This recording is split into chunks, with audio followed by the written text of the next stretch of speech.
What's up? It's Penuel the Black Pen. I'm coming to you from a very beautiful town in the Eastern Cape called Herschel, overlooking a very beautiful view here. I don't know if you'll be able to see it properly.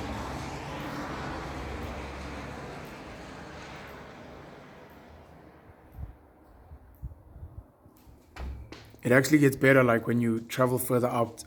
Herschel is close to Sterkspruit, and both these towns are in the Eastern Cape, but they're bordering the Free State and Lesotho as well. So it comes out on Friday, the 7th of April, that the Gupta's extradition to South Africa has been denied. The Minister of Justice basically is, I think Correctional Services as well, is Ronald Lamula. He basically gave a briefing where he stated that South Africa found out this week, I think on Thursday, that the application to extradite the Guptas, Rajesh and Atul, from the United Arab Emirates to South Africa have been denied by the UAE. Not only did they find out on Thursday that they've been denied, but the rejection actually was officially announced or given in February. We're now in April, and they only found this out. One of the things that came out, of course, is, well, first let me start here. There were two charges mainly. The first one being money laundering, the second one being fraud and corruption. Two separate charges. On the fraud and corruption allegation or charge, the UAE found that there was nothing there. So they cancelled that charge regarding the Guptas. On money laundering, what they said is because the money laundering allegation is between South Africa and the UAE, they feel they have a right to prosecute. So they will be dealing with the matter themselves. And they don't see a need to send the Guptas to South Africa because they feel they are fully capable. So that's the first thing I want to say. The second thing I want to say is this, and I found this slightly amusing, not very amusing, but slightly amusing. So the note that was sent to the South African authorities on Thursday was in English, but the judgment is in Arabic. And it almost feels as if Ronald Lamula feels like that was not a good thing that the UAE did, to be sending a judgment in Arabic, and they needed to work overnight to have this translated. Guys, the UAE is not an English nation. It was not colonized by the British. They do not owe us a translation into English. That's for us and whoever we deal with and whatever our foreign correspondents may be in the UAE, in Abu Dhabi, or in South Africa. In the same way, if we had a judgment in South Africa for whatever crime, we would send it to them in English and they would have to translate it. It's kind of how it works. You could obviously add the courtesy of finding someone who can speak Arabic and write in Arabic to translate it for you. That becomes a courtesy, but they don't have to. South Africa is an African nation. We have a majority of Zulu speakers, but we expect other countries to entertain us in a British English language. It doesn't work like that.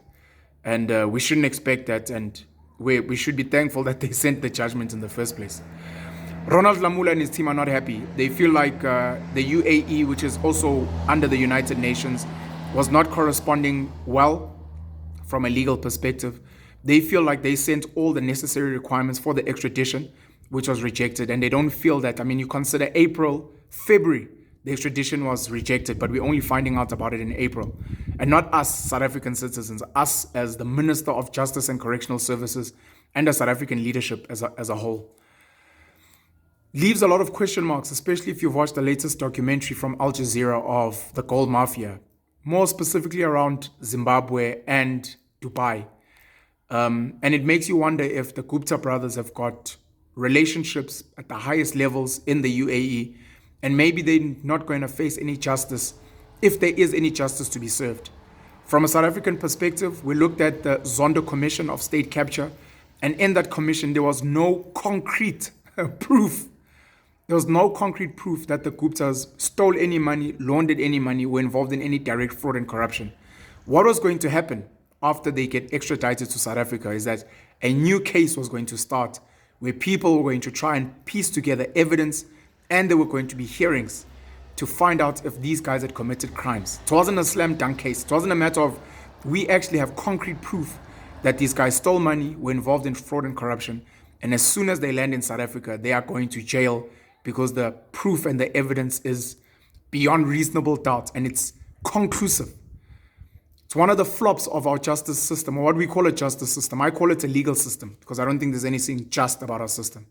I had a sit down with Duduzane Zuma on the panel show, and one of the things he said is he doesn't have a bank account in South Africa and he cannot trade in South Africa. And there's no proof of wrongdoing from his side, but it's just the courts, the banks, the South African Reserve Bank, who just feel because of reputational risk that they won't allow him to trade and to have a bank account in this country. So it's a form of bullying, of which we've said before. There are so many other people that have been found guilty of crimes, including financial crimes in this country, that still get to trade, still get to have business accounts, still get to have bank accounts, still get to register companies and businesses in this country. So it's interesting. It would have been very cool for me, and one of the things I have requested from people that are in the know is to isolate all the money that they claim that the Guptas made in South Africa from government and from private business, ring fence that, write an article so that it's clear for everyone. And then number two, the money that you claim that was taken out of South Africa, highlight it and show if it was taken out, was it illicit? It means it was done illegally so. And then do the same for so many other business people in this country, black, white, Indian, etc., so that we can see if it's fair. A lot of money has left the shores of South Africa from legit business people that has gone out to enrich other nations. And yet there are only certain people that are being ring-fenced. Of course, in closing, I'm going to say, what is happening with Phala Phala? We're still waiting. Ronald Lamula and everyone else who have sealed Cyril's bank accounts, who refuse to aggressively investigate what's happened there. Pen you all the black pen. Cheers.